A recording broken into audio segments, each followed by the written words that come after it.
Hi everyone, Nigel Saunders here. It is March the 4th today, and the weather looks pretty good for the next couple of weeks. So I'm going to go down into the basement and bring all my hardy trees up from the basement and get them back outside on the benches. I'll start the day by clearing all the snow off the benches. All right, here I go.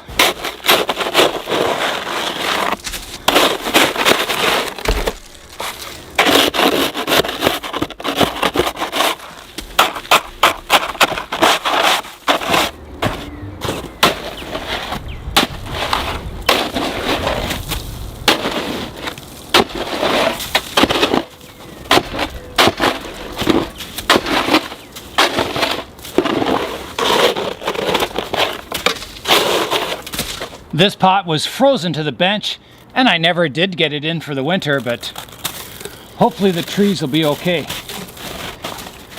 They should be. They're pretty hardy trees in here. I think they're poplars. I left a lot of pots out on the benches over the winter. Hopefully they'll be okay. We'll check them out.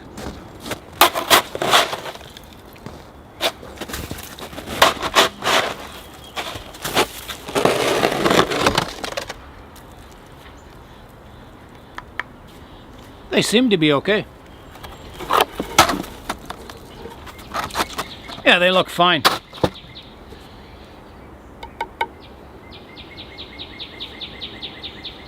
I noticed that the rabbits were chewing at the bases of my cedar hedge here, so I protected all the cedars with chicken wire around the bases. There's a shot of the wraps on the other ones.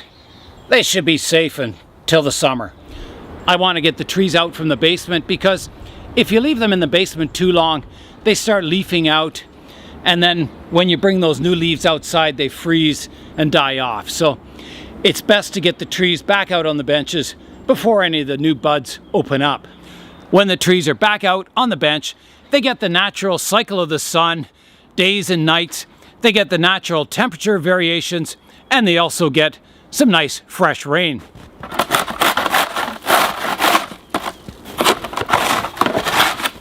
Step one is complete. I've cleared all the benches off of snow, so now I can start bringing out the trees. I will be leaving the less hardy trees in the basement for a while longer, but most of the hardy trees will be coming out today.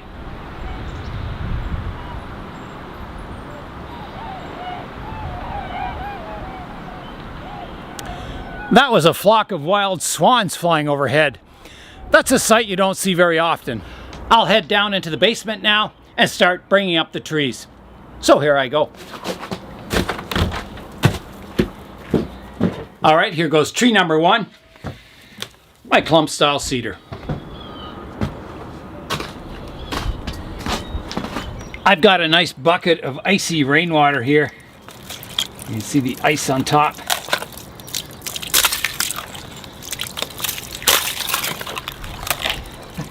Keeps breaking. That I can water the trees with.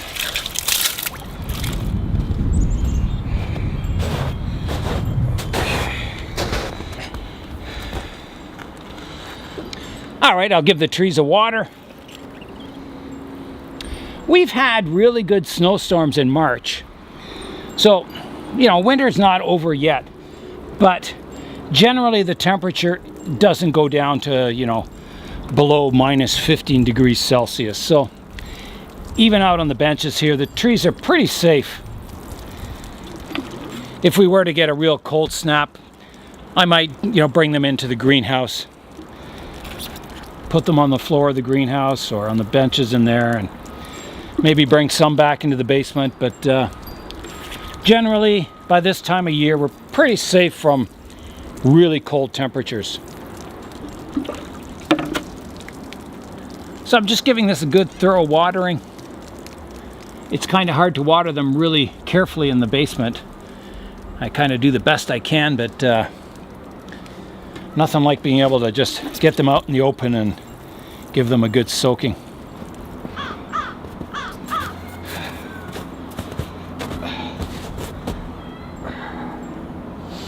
There's the larch forest out.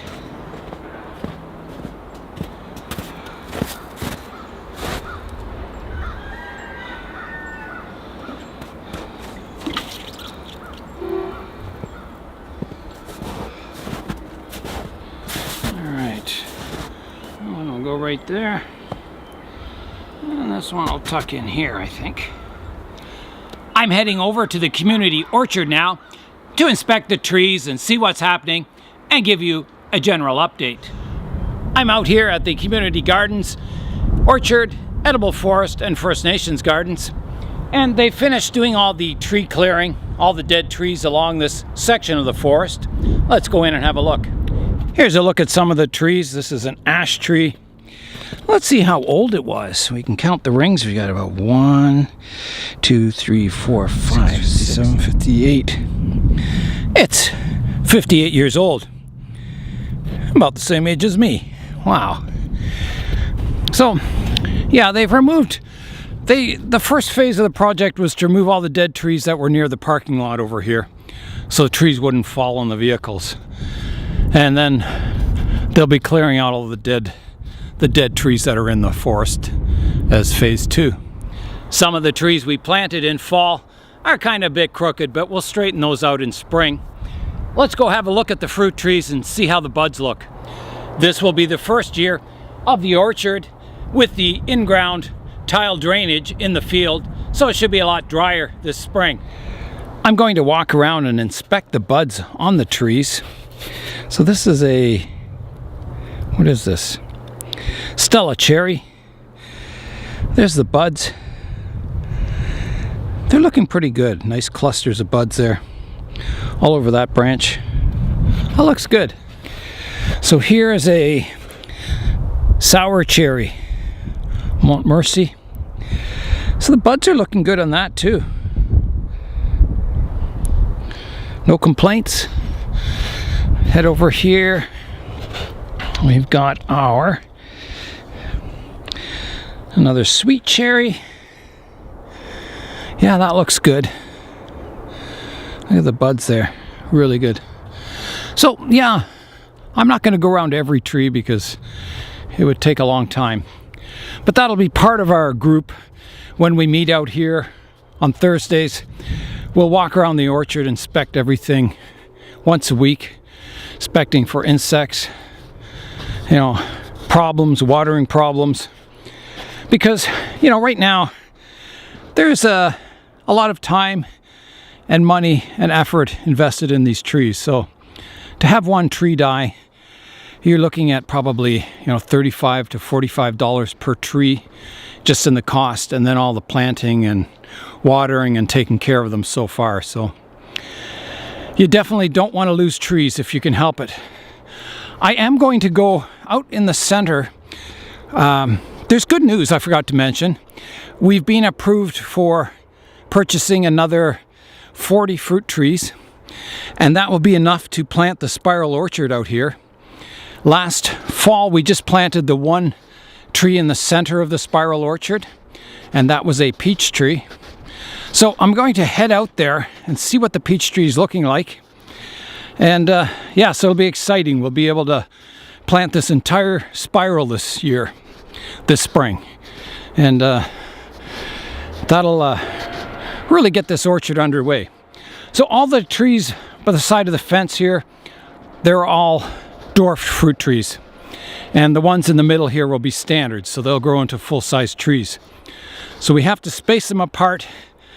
You have to imagine a full-size tree, and they can get quite a canopy on them. We're going to keep them pruned, low, so we can pick them with ladders. But they will be, all full-size trees out here. And then more dwarf trees will be planted along the fence perimeters. There's the community gardens out there. So here's the peach tree in the middle. We weren't sure how the peach tree would do, out in through the winter here. But here it is. So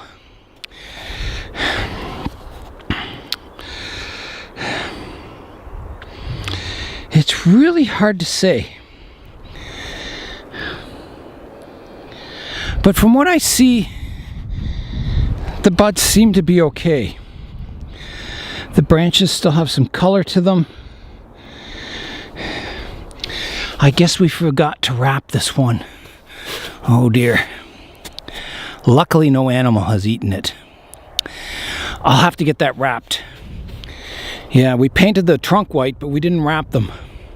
This one out here, so I'll have to do that. There's 3 more peach trees down here. I'll have a look at those, and maybe I can, get a comparison of these ones versus the one in the spiral orchard and see how, they compare to each other. Everything in the garden looks good. You can see that row of forest between the arena over there and our plot of land here. Whoa. So I'm just heading over to see these peach trees here. Okay, so yeah, they look pretty similar. The buds are about the same. They've puffed up a bit, I think. Branches still have some color to them. It's a good sign, and this trunk is wrapped. And there it says the name down here, Peach Contender. It tells you what the rootstock is and everything. Let's have a look at the other one here. Okay, so it looks pretty good. There's a lot of color. Looks like this branch over here died off. But generally it looks really healthy, this one. Very nice, and that's a Reliance peach. It's a dwarf. Very good. Let's have a look at the last one. And this is a Harrow Diamond peach. So, yeah, I can see there's a dead branch there, but the leader and all the other branches look really colorful and the buds look swollen, so that's a good sign. Yeah. There's a few other trees we planted alongside the garden here. And there's our sign, the local community food center, Canada 150 plus commemorative community gardens, allotment gardens. Wow. So let's have a look at these trees. Now this one did get some fruit on it last year. That's an Angers pear. And so far everything's looking good on that. Yeah, I don't think there's a problem there. Buds look good. This is a same Angers pear. It looks really good, healthy. Trunk's wrapped. The wrap kind of fell down a bit. Oh, maybe not. Just kind of a large diameter tree. Let's check another one over here. It does have a sign here. It says it's a something dwarf. It's a St. Lawrence dwarf. I think this is an apple tree. So, yeah, looks okay. Looks good. And I think this is another St. Lawrence apple here. Maybe. It looks quite good too.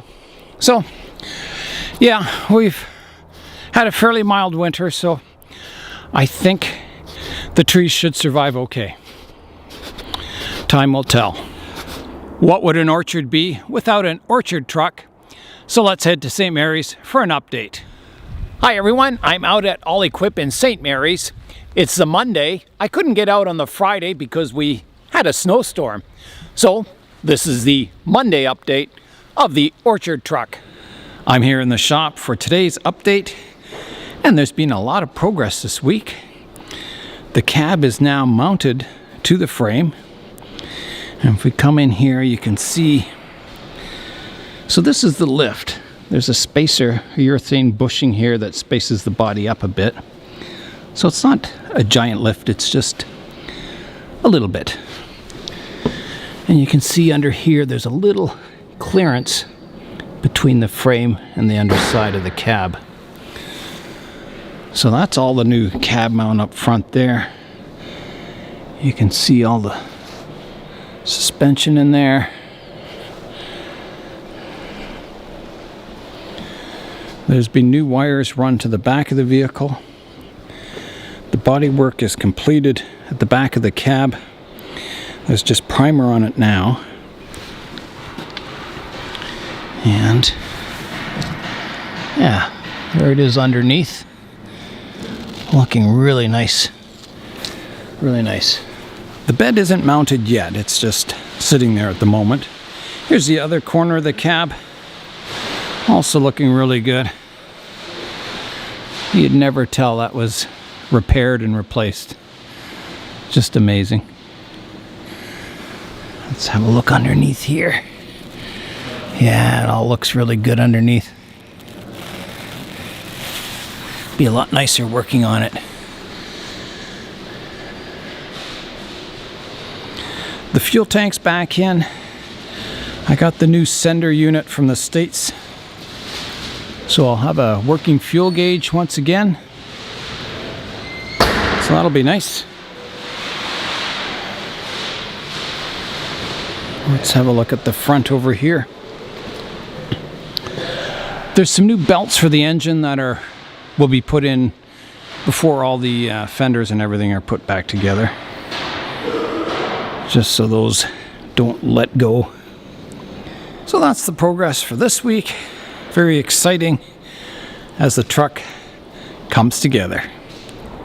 It's time now to leave the field of dreams and head back home and get more bonsai trees out of the basement.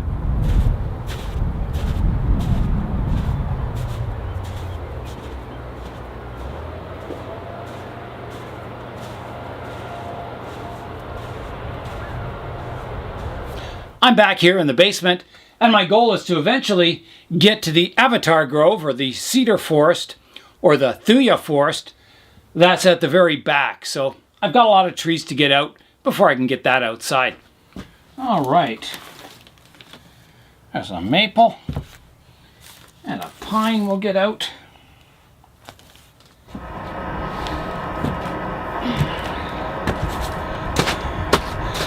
You can see the buds on the maple are swelling really well. Yeah, it looks in good shape. All right, here comes some more trees for the bench. Yeah, one of the little seedlings in here is beginning to leaf out. If you can see that.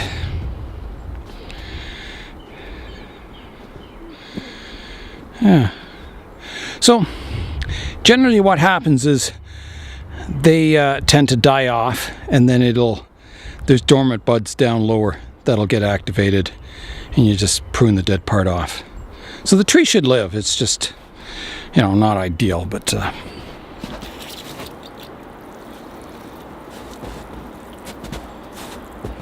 the elephants are outside, and time to get them a good watering. These are Thuja, or cedar trees. And the middle one, right here, is very old. It's been grown as a bonsai for probably 45 years. I got that from a club member who passed away. So, really old tree. I've cleared way for the Avatar Grove. I've got a lot of trees out on the bench here. So, out it comes into daylight for the first time since fall. The Avatar Grove is at the end of the table there. I'm starting with my forests this year, getting them all tidied up and looking good, because they take the most time. They can be very time consuming. So I'll be starting this forest today, and I'm sure this will be a multi-part series, getting the Avatar Grove all pruned up and tidied up and looking good. So let's get it out now. I don't want to take all the plastic with it. I'll walk it out like that. There it is. So I think this forest will look really good with a bit of, tidying up and pruning. Gotta be careful where I'm stepping here. It's heavy, but it's not too bad.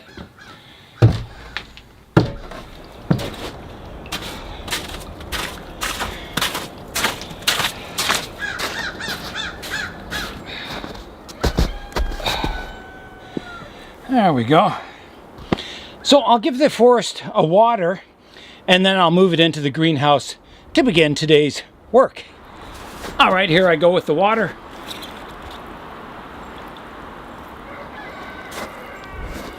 You can see the bronzy colored winter color of the Thujas. And when spring comes and the sap starts flowing, that all turns a nice green color again. I'll place the forest on my spinning tree bonsai turntable that Adrian sent to me.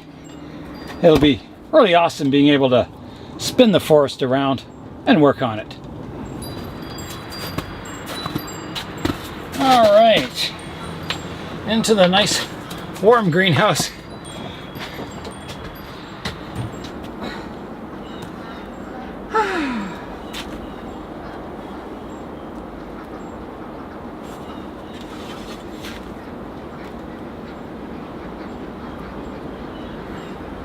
Nice.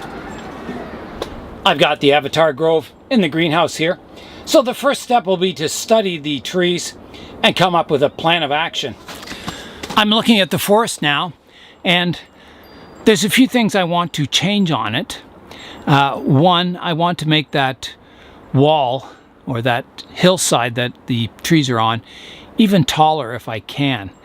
Right now, the hill's kind of shaped like an asymmetrical triangle, and then the top of the trees are an asymmetrical triangle, and I want a little more variation. So I still want to keep this triangular shape to the terrain, but I think I want to make a little more variation in the profile. So maybe like this is the peak, and then a bump here, and maybe over here another plateau, and then tapering off to the edge of the pot. So just so it doesn't look so triangular.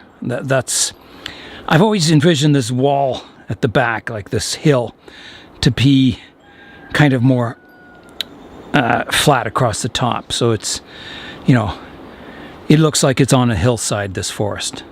So I'll work on that. I think that's one thing I need to do.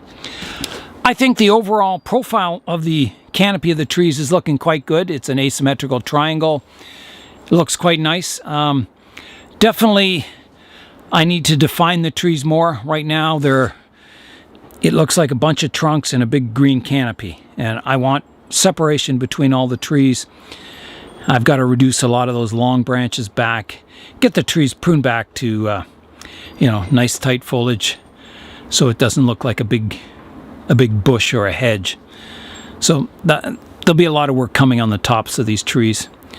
The landscaping, it's not bad. I think I've got a few dead kind of trees falling down and that in it, and the moss is looking quite good.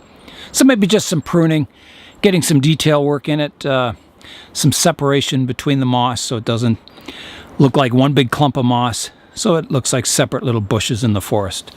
So there'll be a lot of that kind of moss work, I think. And yeah, I think another thing I've been doing, I have a lot of those little tiny Thuja seedlings. They just seed themselves from the hedge, and so I have a lot of those in pots, various pots. So I'll transplant a lot of those to the back of the forest so I get even more depth and there's more variation in the size of the trees. So it goes from the large grand old growth tree in the center to down to some small seedlings at the edges. So it gives the maximum variation between, height and trunk thickness and size of the trees. So it goes right from one extreme to the other. I'm going to leave the pruning work of the trees for part 2 of this series. So that's all for today. I'm Nigel Saunders. Thanks for joining me in the Bonsai Zone.